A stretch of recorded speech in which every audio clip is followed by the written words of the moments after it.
हैदराबाद के भारत में विलय को लेकर हम सरदार वल्लभ भाई पटेल को याद करते हैं, लेकिन सरदार इसका क्रेडिट किसी और को देते थे। हैदराबाद के भारत में मिलने से पहले 4 दिसंबर 1947 को जब निजाम घूमने निकला तो नारायण राव उर्फ नारायण बाबू ने उसकी मोटर पर बम फेंका।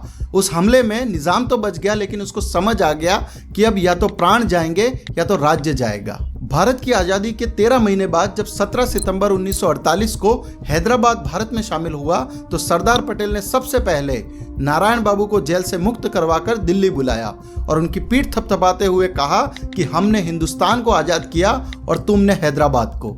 ये नारायण बाबू हैदराबाद आर्य समाज के कार्यकर्ता थे। दरअसल हैदराबाद में आर्य समाजियों ने बहुत पहले ही निजाम की सत्ता को हिला के रख दिया था, जिसका इंडियन आर्मी और पुलिस को बाद में बहुत लाभ हुआ।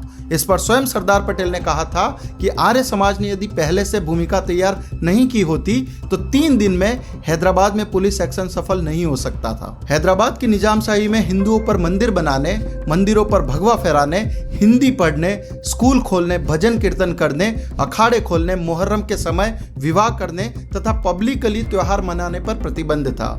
इसके खिलाफ आर्य समाज ने 1892 से ही संघर्ष शुरू कर दिया था और जब तक हैदराबाद निजामशाही से आजाद नहीं हुआ तब तक ये संघर्ष जारी रहा। हैदराबाद मुक्ति आंदोलन का पहला बलिदान हुतात्मा वेद प्रकाश का था, जो कि मात्र 20 वर्षीय आर्य समाज के कार्यकर्ता थे। इस संघर्ष में अनगिनत आर्य समाजियों को जेल हुई और पंडित श्यामलाल जी जैसे कई आर्यों की जेल में ही हत्या करवा दी गई। इस पूरी लिस्ट में पंडित नरेंद्र एक ऐसा आर्य नाम है जिन्हें हैदराबाद के शेर के रूप में जाना जाता था। निजाम ने दशकों बार उनकी हत्या के प्रयास किए, लेकिन एक भी बार सफल नहीं हो सका।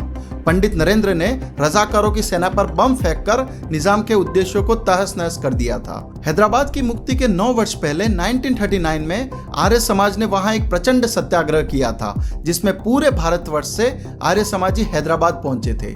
उनमें से लगभग 12,000 आर्य समाजियों को तो जेल में ठूंस दिया गया था।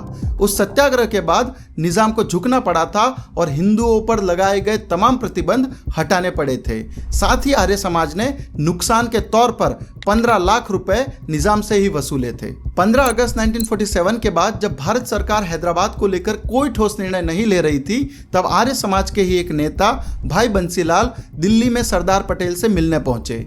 उन्होंने कठोर शब्दों में सरदार से कहा कि भारत सरकार को अगर कुछ भी नहीं करना है तो हमें सीधा कह दिया जाए या हमें हथियार बांट दिए जाए, हम कर लेंगे हमें जो करना है। इसके बाद सरदार को समझ आ गया कि निजाम ऐसे नहीं मानेगा और उन्होंने हैदराबाद पर मिलिट्री एक्शन का आदेश दे दिया।